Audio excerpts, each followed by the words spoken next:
새벽 1시가 넘은 골목에 갑자기 검은 고급 세단 12대가 멈춰 섰습니다. 비상등이 동시에 켜졌고 골목 전체가 붉은 불빛으로 물들었죠. 사람들이 웅성거리기 시작했습니다. 뭐야, 사고야? 연예인 온 거 아니야? 그런데 차에서 내린 사람은 연예인이 아니라 대한민국 굴지의 대기업 총수였습니다. 그 남자는 낡은 패딩을 입은 아이들 6을 보자마자 그 자리에서 무릎을 꿇고 울기 시작했습니다. 미안하다. 정말 미안하다. 큰아빠가 너무 늦었다. 아이들 중 가장 큰 여자아이는 본능적으로 동생들을 뒤로 숨겼습니다. 아저씨 누구세요? 그 남자의 시선은 아이 손에 쥐어진 낡은 회색 카드 한 장에 꽂혀 있었습니다. 그리고 그 순간 그는 확신했습니다. 이 아이들이 20년 전 자신이 끝내 지켜주지 못한 동생의 아이들이라는 것을 눈이 내리던 날이었다. 정확히 말하면 눈과 비가 섞인 살을 애는 겨울비였다. 작은 장례식장 한쪽 구석에 아이 6이 나란히 앉아 있었다. 16살 유나, 14살 준서, 12살 쌍둥이 유나와 유림, 7살 민재, 그리고 3살 막내 서아. 아이들의 눈은 모두 영정사진 속 남자를 향해 있었다. 언니 아빠 언제 와? 막내 서아의 말에 유나는 입술을 깨물었다. 아빠 윤도현은 이제 다시는 오지 않는다. 하지만 그 말을 3살 아이에게 어떻게 말할 수 있을까? 조문객은 거의 없었다. 공장 동료 몇 명, 그리고 형식적으로 들렀다 간 사람 둘. 친척은 단 한 명도 없었다. 유나는 그 사실이 이상했다. 아빠는 분명 형이 있다고 말한 적이 있었다. 그런데 왜 아무도 오지 않았을까? 유나는 영정사진을 다시 올려다보았다. 검은 액자 속 아빠 윤도현은 아이들이 기억하던 마지막 모습보다 조금 더 단정해 보였다. 웃지도 찡그리지도 않은 채 어딘가 멀리 바라보고 있는 얼굴이었다. 아빠는 지금 뭘 보고 있을까? 그 생각이 스치자 유나는 고개를 숙였다. 눈물이 떨어질 것 같았기 때문이다. 옆자리에 앉은 준서는 두 손을 무릎 위에 꼭 쥔 채 꼼짝도 하지 않고 있었다. 14살답지 않게 어깨가 굳어 있었고 입술은 하얗게 질려 있었다. 유나는 고개를 숙인 채 검은 양말 끝만 바라보고 있었고 유림은 그런 유나의 손을 조용히 붙잡고 놓지 않았다. 쌍둥이는 말이 없을수록 서로의 체온에 더 의지했다. 7살 민재는 장례식장 특유의 냄새가 싫은 듯 코끝을 찡그리며 유나 쪽으로 조금씩 다가왔다. 하지만 집에 가자는 말은 하지 않았다. 분위기를 깨면 안 된다는 걸 아이 나름대로 알고 있는 표정이었다. 서아는 유나의 옆구리에 바짝 붙어 앉아 자꾸만 다리를 흔들었다. 긴 시간 가만히 앉아 있는 게 힘든 나이였다. 언니 아빠 아직 이래? 서아가 다시 물었다. 이번에는 조금 더 작은 목소리였다. 유나는 대답 대신 서아의 손을 잡아주었다. 차가운 손이었다. 아빠 지금 조금 멀리 갔어. 유나는 그렇게 말할 수밖에 없었다. 거짓말이라는 걸 알면서도 그 말이 지금 할 수 있는 전부였다. 서아는 고개를 끄덕였다. 아직 멀리 가. 영원이라는 뜻이라는 걸 모르는 얼굴이었다. 잠시 후 장례식장 문이 열리며 낯선 중년 남자 둘이 들어왔다. 아빠의 공장 동료였다. 그들은 영정 앞에 잠시 서 있다가 유나 쪽을 흘끗 바라보았다. 아이들이 6이나 된다는 사실이 그제야 실감난 듯한 표정이었다. 고생 많았어. 그 말 한마디를 남기고 그들은 봉투를 내려놓은 뒤 서둘러 자리를 떴다. 아이들 옆에 앉아주는 사람은 끝내 없었다. 조문객이 떠난 자리에는 다시 침묵만 남았다. 유나는 장례식장 벽에 걸린 시계를 힐끗 보았다. 초침 소리가 유난히 크게 들렸다. 틱, 틱, 틱. 시간은 가고 있는데 아무것도 변하지 않는 느낌이었다. 그때 유나의 머릿속에 아빠의 목소리가 떠올랐다. 유나야, 혹시 나한테 무슨 일 생기면 동생들 내가 좀 챙겨줘야 한다. 그 말이 농담처럼 들렸던 날이 불과 몇 달 전이었다. 그때 유나는 웃으며 대답했었다. 아빠, 그런 말 하지 마. 아빠는 오래 살아야지. 유나는 그 장면이 떠오르자 숨이 막히는 것 같았다. 그때 왜 더 화를 내지 않았을까? 왜 그런 말 하지 말라고 더 세게 말하지 않았을까? 내가 뭘 잘못한 걸까? 16살 아이가 감당하기엔 너무 무거운 질문이 유나의 가슴 속에 내려앉았다. 장례식장 한쪽 구석, 아이들 6은 그렇게 서로의 숨소리만 들으며 앉아 있었다.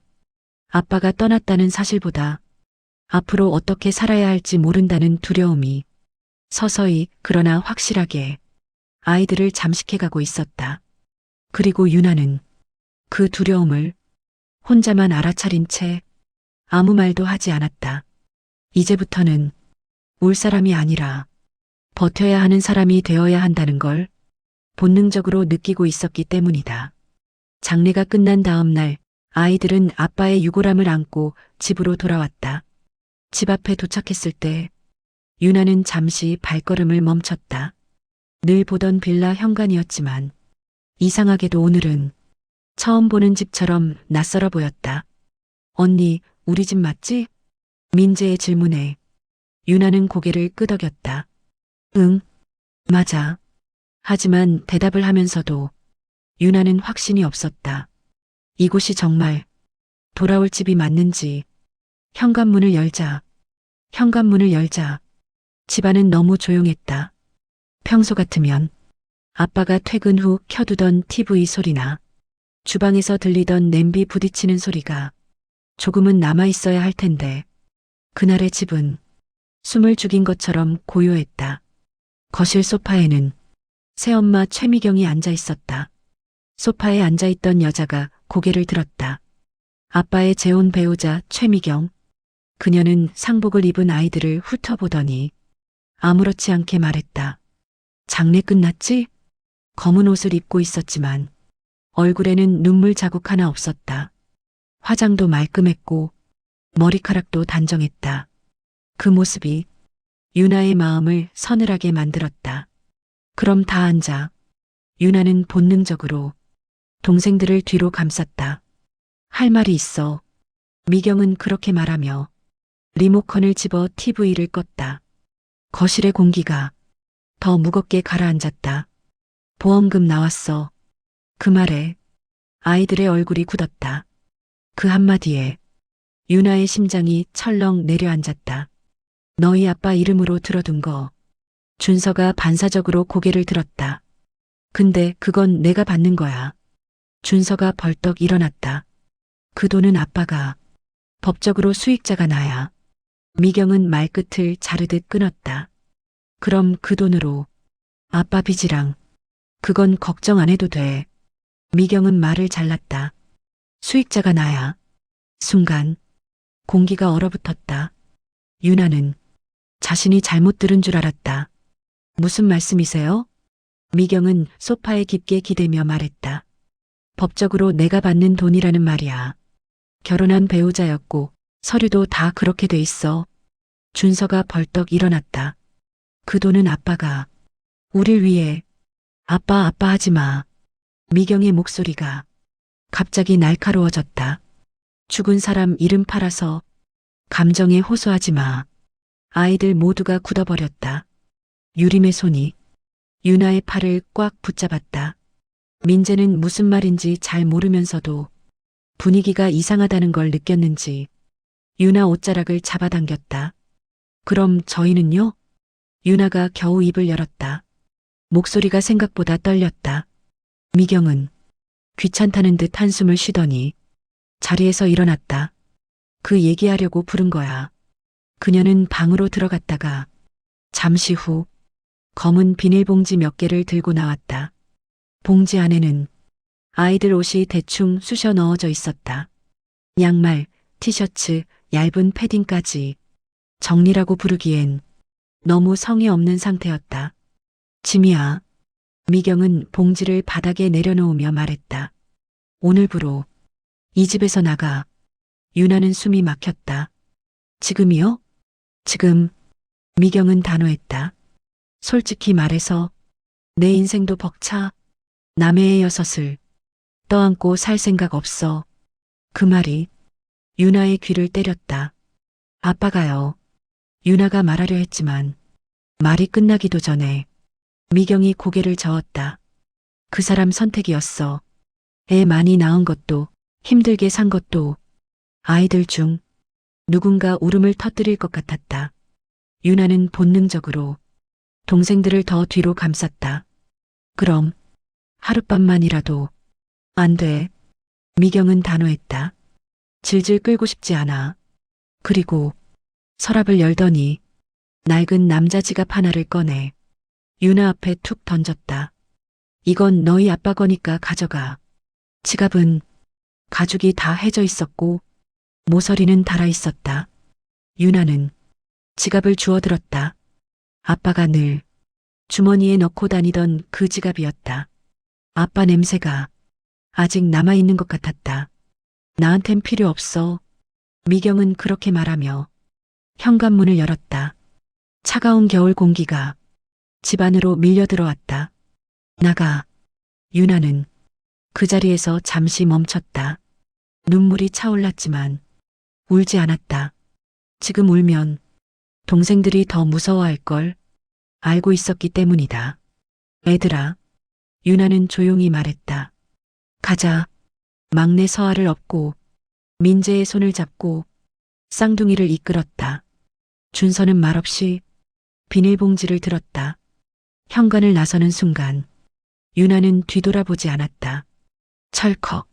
문이 닫히는 소리가 너무 크게 울렸다. 그 소리는 단순히 문이 닫히는 소리가 아니라 아이들의 마지막 보호막이 완전히 닫히는 소리처럼 들렸다. 밖에는 눈과 비가 섞여 내리고 있었다. 밖으로 나오자 겨울비가 얼굴을 때렸다. 눈과 비가 섞여 있었고 바람은 살 속으로 파고들었다. 유나는 잠시 멈춰섰다. 어디로 가야 할지 정해진 곳이 없었다. 언니 우리 어디가? 민재의 질문에 유나는 바로 대답하지 못했다. 생각이 나지 않아서가 아니라 말로 꺼내는 순간 현실이 되어버릴 것 같았기 때문이다. 일단 따뜻한 데로 가자. 그 말이 유나가 할 수 있는 전부였다. 아이들은 빌라 골목을 빠져나와 큰 길로 나왔다. 지나가는 차들의 헤드라이트가 아이들 얼굴을 잠깐씩 비추고 사라졌다. 누군가는 아이들을 힐끔 쳐다봤고 누군가는 아예 보지 않았다. 유나는 그 시선들이 칼처럼 느껴졌다. 저 사람들은 우리가 어디서 왔는지 관심도 없겠지. 그 생각이 들자 이상하게 마음이 조금 가벼워졌다. 아무도 묻지 않는다는 건 아무도 책임지지 않는다는 뜻이었고 지금의 유나에게는 그게 오히려 다행처럼 느껴졌다. 유나는 한 걸음 한 걸음 동생들을 데리고 어둠 속으로 걸어나갔다.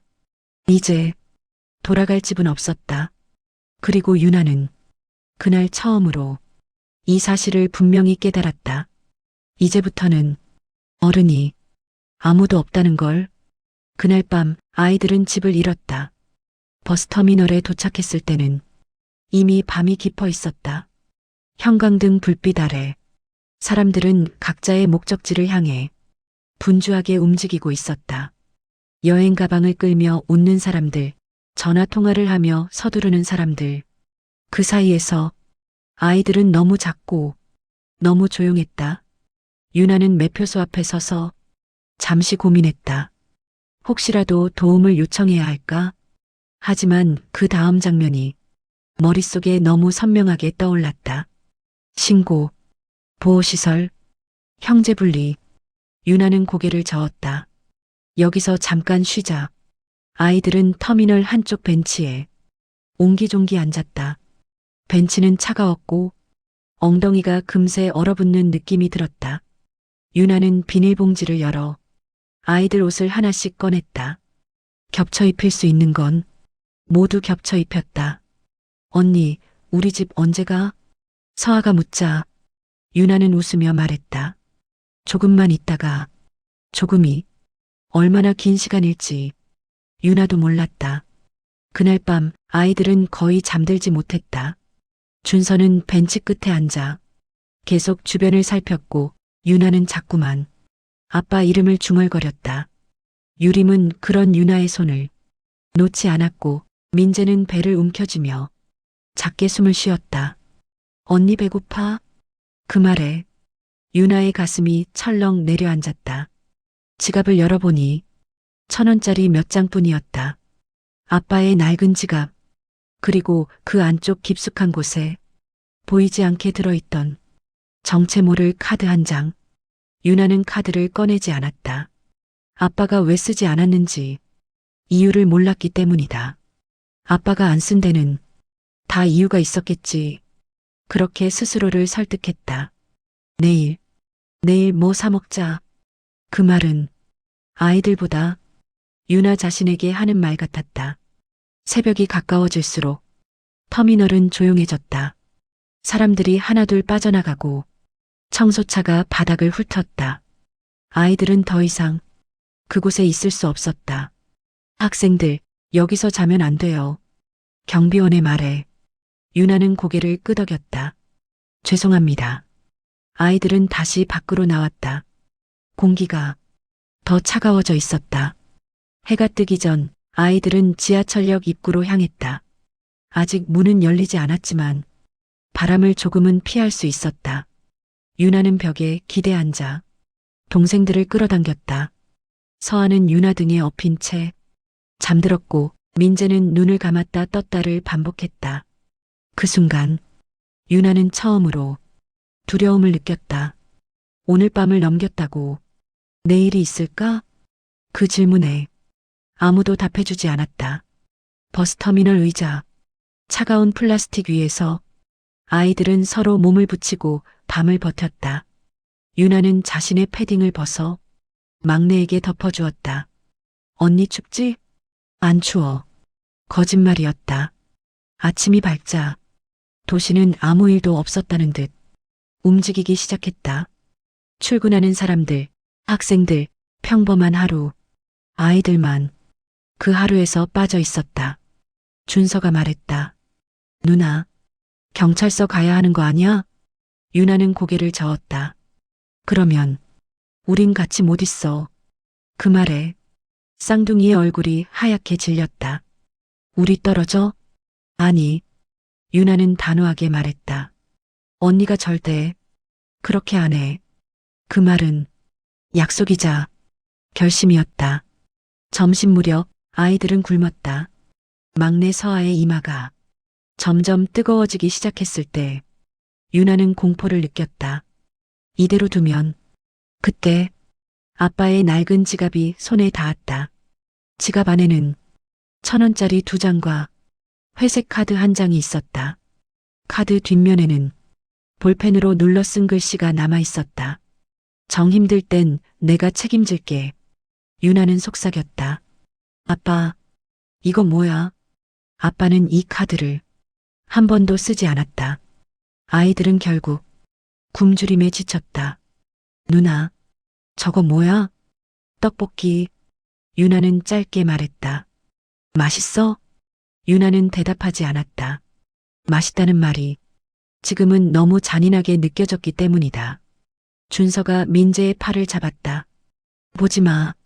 가자. 아이들은 다시 걸으려 했지만 그때였다. 으앙. 서아가 갑자기 울음을 터뜨렸다. 작고 힘없는 울음이었다. 유나의 등에 매달린 채 몸을 비비며 칭얼거렸다. 서아야. 왜 그래? 서아는 제대로 대답하지 못했다. 배고파. 라는 말도 하지 않았다. 그저 울었다. 유나는 그 자리에 멈춰섰다. 아이들도 멈췄다. 사람 몇 명이 힐끔힐끔 쳐다봤다. 누군가는 고개를 돌렸고 누군가는 못 본 척 지나갔다. 유나는 더 이상 미룰 수 없다는 걸 느꼈다. 유나는 시장 떡볶이 집에 앞에 서서 가격표를 바라봤다. 삼각김밥 하나, 컵라면 하나. 6명.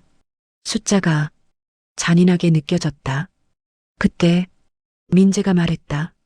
누나, 난 안 먹어도 돼. 그 말이 유나를 더 아프게 했다. 바보야. 유나는 웃으며 민재의 머리를 쓰다듬었다. 다 같이 먹어야지. 하지만 방법이 없었다. 유나는 다시 지갑을 꺼냈다. 1,000원짜리 2장. 그리고 그 카드. 손끝이 카드에 잠시 머물렀다. 아빠, 이거 써도 되는 거야? 그 질문에 아무런 대답도 돌아오지 않았다. 유나는 카드를 다시 넣었다. 아직은 아니라고 스스로를 말렸다. 하지만 막내 서아의 이마가 점점 뜨거워지고 있다는 걸 유나는 느끼고 있었다. 그 사실이 유나의 마음을 서서히 몰아붙이고 있었다. 그리고 그날 밤 아이들은 서울의 또 다른 거리로 발걸음을 옮기게 된다. 아직 모르고 있었다. 그 골목이 이 아이들의 인생을 완전히 바꿔놓을 거라는 걸. 그리고 을지로 골목 떡국 포장마차 앞. 아줌마, 떡국 2그릇이랑 만두 조금 주세요. 유나의 목소리는 생각보다 차분했다. 아줌마가 아이들을 보고 눈을 크게 떴다. 어머, 애들이 왜 이렇게 많아? 추운데 무슨 일이야? 유나는 웃었다. 조금만 주세요. 아줌마는 말없이 음식을 담기 시작했다. 김이 더 크게 올라왔다. 유나는 카드를 손에 쥐었다. 카드가 이렇게 무거운 물건이었나 싶었다. 카드로 돼요? 유나의 목소리가 아주 조금 흔들렸다. 아줌마는 카드를 받아 단말기에 꽂았다. 그 몇 초가 유나에게는 너무 길게 느껴졌다. 안 되면 뭐라고 말하지? 죄송하다고 해야 할까? 아니면 다시 넣어달라고 해야 할까? 결제 단말기에 카드를 꽂는 순간 삑, 결제 승인. 그때 짧은 소리가 났다. 삑, 됐어. 아줌마의 말이었다. 결제됐어. 유나는 그 자리에 서서 한동안 움직이지 못했다. 됐다. 정말로 됐다. 유나는 다리에 힘이 풀렸다. 같은 시각 강남의 고층 빌딩. 해명그룹 대표 서강우의 휴대폰이 울렸다. 결제 알림 18,000원. 을지로 포장마차. 그 카드였다. 20년 전 집을 나간 동생 서도연에게 몰래 넣어준 카드. 강우는 직감했다. 무슨 일이 생겼다. 하지만 유나는 몰랐다. 이 작은 결제가 어디로 이어질지. 이 카드가 단순한 카드가 아니라는 걸. 그리고 지금 이 순간 어디선가 한 남자의 휴대폰이 울리고 있다는 사실을. 같은 시각 서울 강남의 한 빌딩 꼭대기층.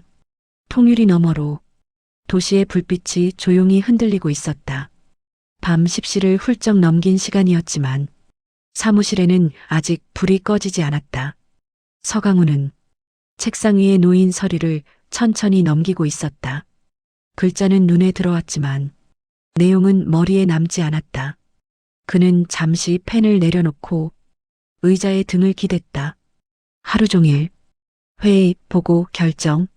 사람들은 그를 냉정한 사람, 흔들리지 않는 사람이라고 불렀다. 하지만 그의 마음속에는 오랫동안 비어있는 자리가 하나 있었다. 오늘이 그날이었나? 서강우는 달력을 보지 않아도 알고 있었다. 동생의 생일, 그리고 연락이 끊긴 지 꼭 20회가 되는 날.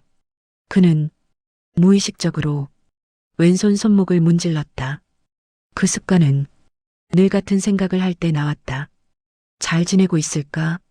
그 질문은 매년 같은 날, 같은 시간에 어김없이 찾아왔다. 그때였다. 조용하던 사무실에 짧은 진동 소리가 울렸다. 윙. 서강우는 처음엔 신경 쓰지 않았다. 업무 알림은 하루에도 수십 개씩 왔으니까. 하지만 화면에 뜬 문구를 보는 순간 그의 손이 멈췄다. 결제 알림. 금액 18,000원. 가맹점 서울 포장마차. 서강우의 시선이 문자 한 줄에 박혔다. 그는 천천히 숨을 들이마셨다. 뭐지? 다시 한번 문자를 읽었다. 금액도 가맹점도 틀림없었다. 그 카드였다. 그가 20해 전 단 한 사람에게만 건넸던 카드. 한 번도 결제된 적 없는 카드. 서강우는 자리에서 벌떡 일어났다. 의자가 뒤로 밀리며 바닥을 긁는 소리가 났다. 설마 그는 고개를 저었다. 아니야. 그럴 리 없어. 그 카드는 비상용이었다. 정말 끝장까지 몰렸을 때만 쓰라고 건넨 카드였다. 그리고 그 카드를 받은 사람은 그런 상황이 와도 절대 쓰지 않을 사람이라는 걸 서강우는 누구보다 잘 알고 있었다. 동생 서도현. 고집이 세고 자존심이 강하고 형에게 빚지는 걸 끝까지 싫어하던 아이. 형 돈으로 사는 꼴은 못 보여. 그 말이 아직도 귀에 선명했다. 그런데 그런 도연이 포장마차에서 18,000원을 결제했다고?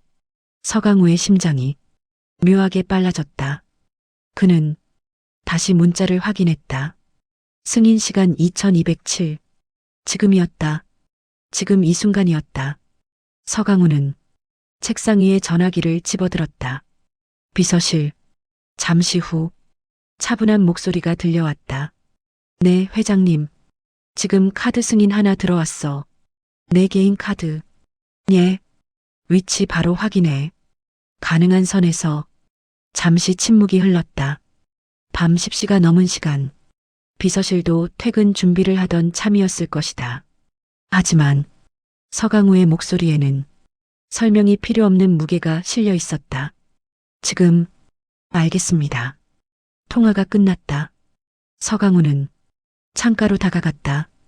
유리 너머로 차들이 줄지어 움직이고 있었다.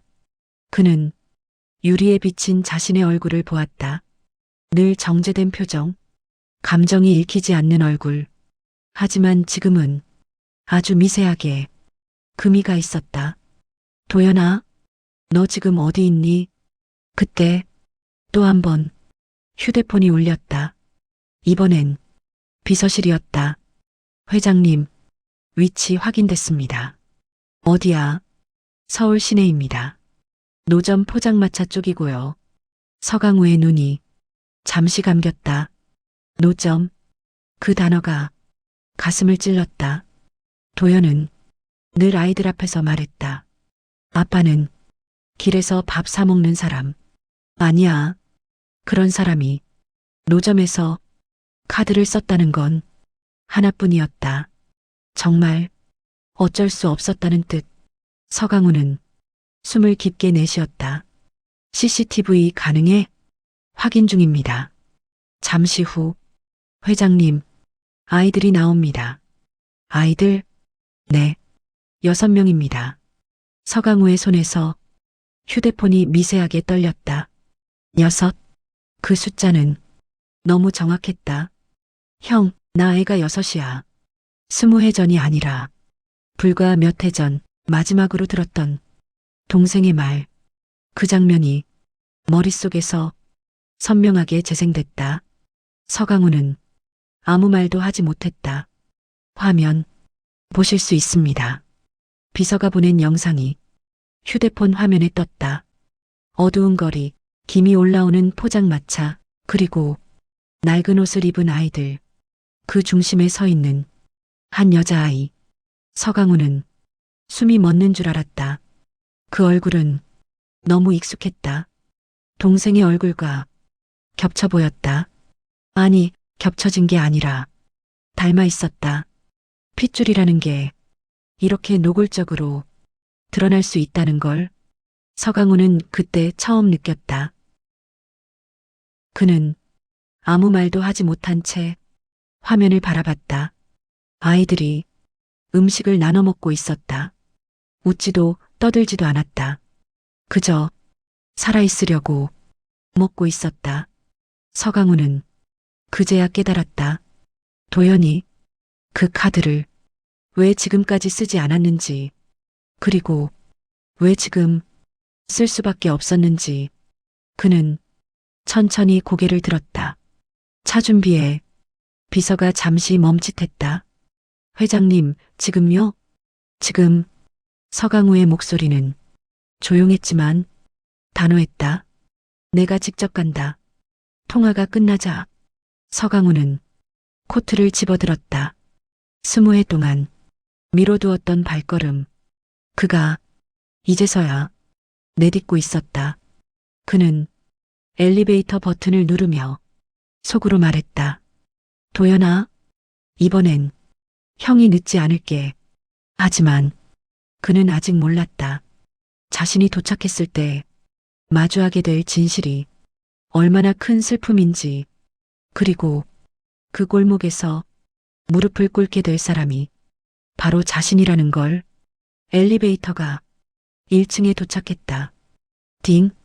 문이 열리자 차가운 공기가 밀려 들어왔다.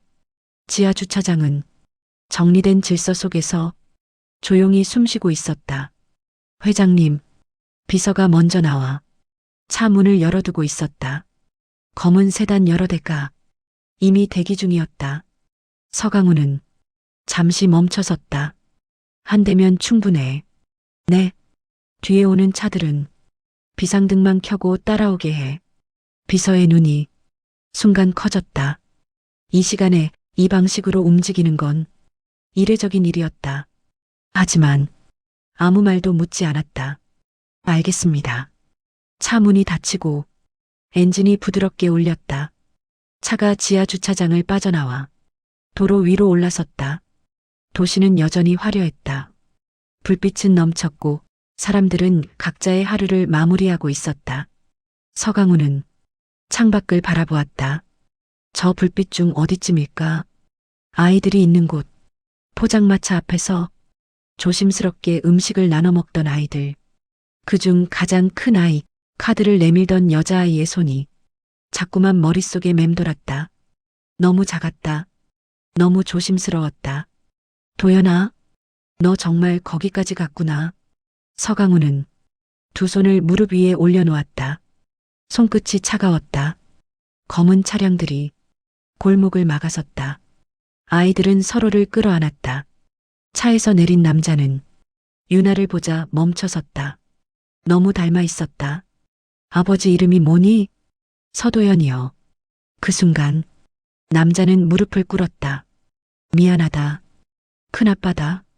유나는 차갑게 물었다. 왜 이제 와요? 그 질문에 강우는 고개를 숙였다. 기다렸다. 돌아오길. 그 기다림이 얼마나 잔인했는지 이제야 알았다. 유나는 아빠 사진 앞에 앉아 카드를 손에 쥐었다. 아빠, 이 카드 덕분에 우린 살았어. 그건 돈이 아니라 끝까지 남은 사랑이었다.